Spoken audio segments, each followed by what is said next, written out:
Life is full of light bulb moments. Some are way more impactful and significant than others. Now you might be thinking, what on earth is a light bulb moment? A light bulb moment is a sudden moment of enlightenment, realization, inspiration. Sometimes it's not just a single moment, sometimes it's a moment in time when particular things just click in your mind. For me, I feel like the very first light bulb moments for me happened when I was in school.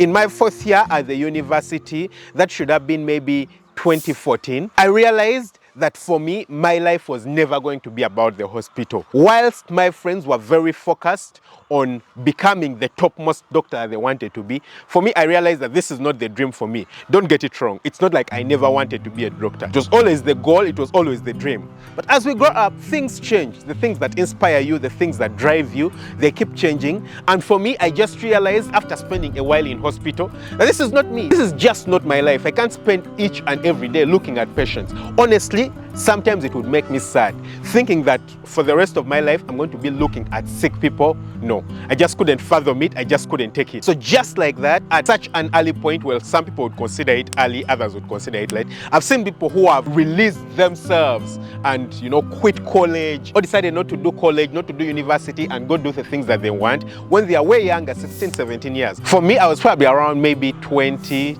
21 at that point, and that's when I had this realization. So maybe it was at quite an early age for me. I realized that I don't think I want to go too deep into the path of medicine, and I started floating the idea of doing business in my head. Business is the only thing in my head that made me feel like, I can keep doing different kinds of things. I personally, for example, love graphic designing, but I didn't sit down and just envision myself just doing graphic designing for the rest of my life. It was boring. What happens when I get bored of it and tired of it? I want to be able to do different kinds of things. And what better opportunity than actually be an entrepreneur to do business? Because with entrepreneurship, you're consistently coming up with new ideas. You're consistently changing things here and there. And for me, it felt like that would be the perfect thing for me. It would suit me very well. I would be able to, do something once it's accomplished, done and dusted. I quit, move on to the next. So when I was at the university, I decided to start my very first business. Of course, using the only skill that I could monetize that I believed I had then, and that was graphic designing. So I decided to start making up, bumper stickers. And these bumper stickers I would stick on cars. Well, I wouldn't stick them on cars, but I would sell them as something that people can stick on cars, stick on houses, stick on their rooms, on their doors. I'm a Christian, so I would put Bible verses on some of them, and different kinds of things, go and sell them outside churches. On Sundays, I was just walking around and moving to different churches, getting different people who I would pay, give them stickers and give them a commission at the end of the day. So this is how I slowly moved into the world of business. And for me, I felt like it was satisfying. At the end of the day, sometimes I would have my $30, $30 in terms of profit. I would be like, ooh, this is really cool. Now, there are different ways in which medicine would be able to achieve goals. I also found some form of satisfaction from medicine. The paths that I would have taken as a doctor are quite different though. The possibilities are, number one, I could have been a specialist, a super specialist in something, maybe cardiology. That's what I always wanted to do. The other thing is medicine generally brings a lot of satisfaction from knowing that you're working on someone. I actually personally remember most of the patients that I personally got attached to. Unfortunately, some of them passed on. A lot of them did recover, but the joy and the happiness that the caretakers feel when they see you, working on their patient, their client with all your heart, it's unrivaled, guys. It makes me feel really good.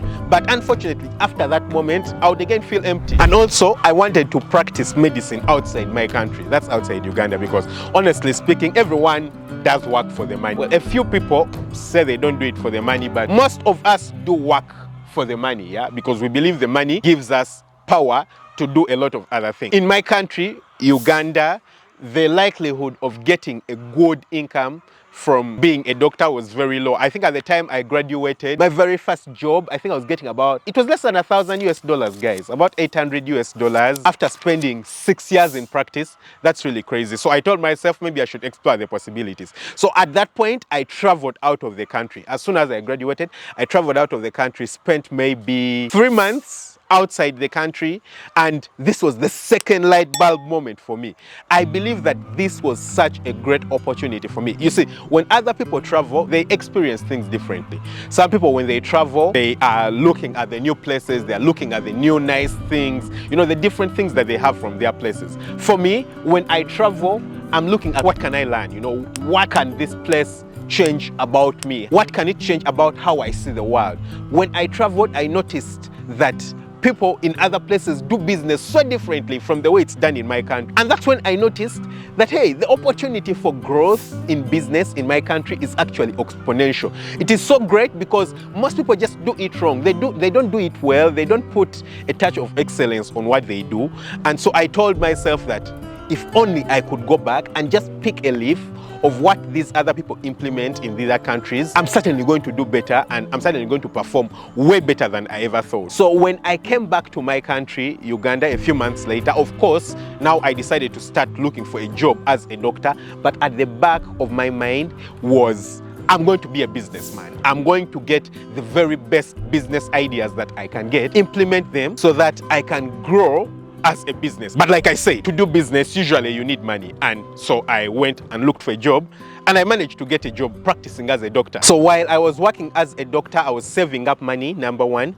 But number two, I was reading a lot of books about business ideas. A lot of books about business in all schemes of life. Actually, the first book I ever bought with my personal money was a business book. And that's why I love business books, because they give you a lot of ideas. So I went and checked out this one book. I believe the one that was most impactful to me was 101 Ways to Make Money in Africa. I think you can get it off Amazon or something like that.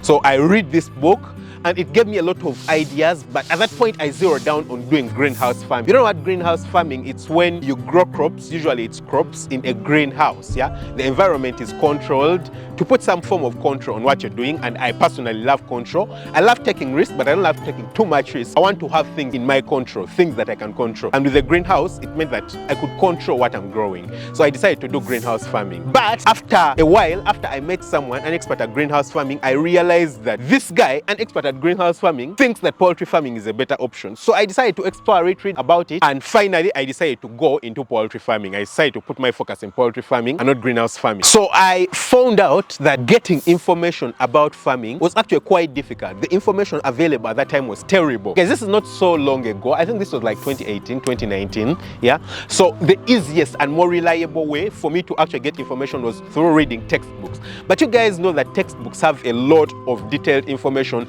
a lot of it not necessary for the area where you are. I tried to look up information from people who are located in areas where I am, but again, a lot of that information wasn't very helpful. A lot of them were giving scanty information, and now that I look back, a lot of the information was actually wrong. I noticed that the information around was really terrible. It was crazy, it was bad, I didn't like it. And so when I personally started my farm, I made it a goal for me to start a YouTube channel, because by that time I was already watching a lot of YouTube videos. It was a platform I was utilizing, and I told myself I'm going to teach people about farming as much as I can. The goal was to pass over information, but of course I knew by that point that YouTube also pays people, so I knew that I'm going to get some money from it. But the other thing is that I knew that YouTube had the potential to grow my business. YouTube had the potential to expand my influence beyond just my small circle of the community where my farm is located. I knew that I could do way more with the internet than without the internet. So yes, in 2020, I believe in April 2020,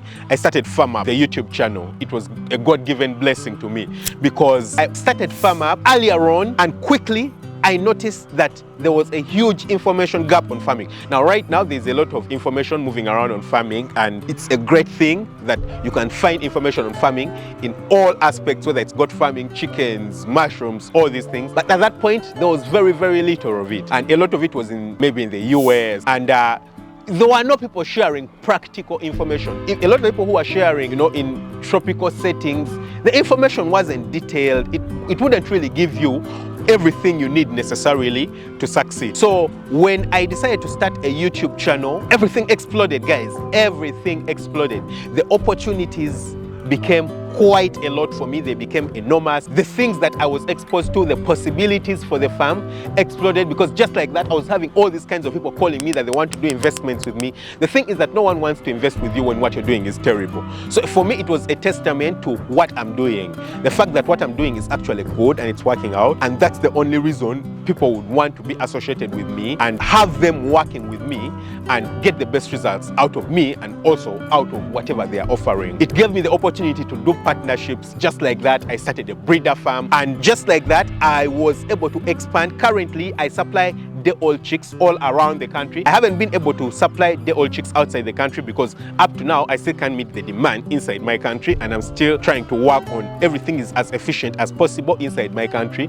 But I know that we're going to expand to places outside my country. And so when I got to this point, I was like, what the hell am I doing practicing medicine? You know, I had realized it earlier on that this wasn't the path for me, and this was the opportunity. This was the opportunity for me to quit. When I integrated the internet with my business, I exploded.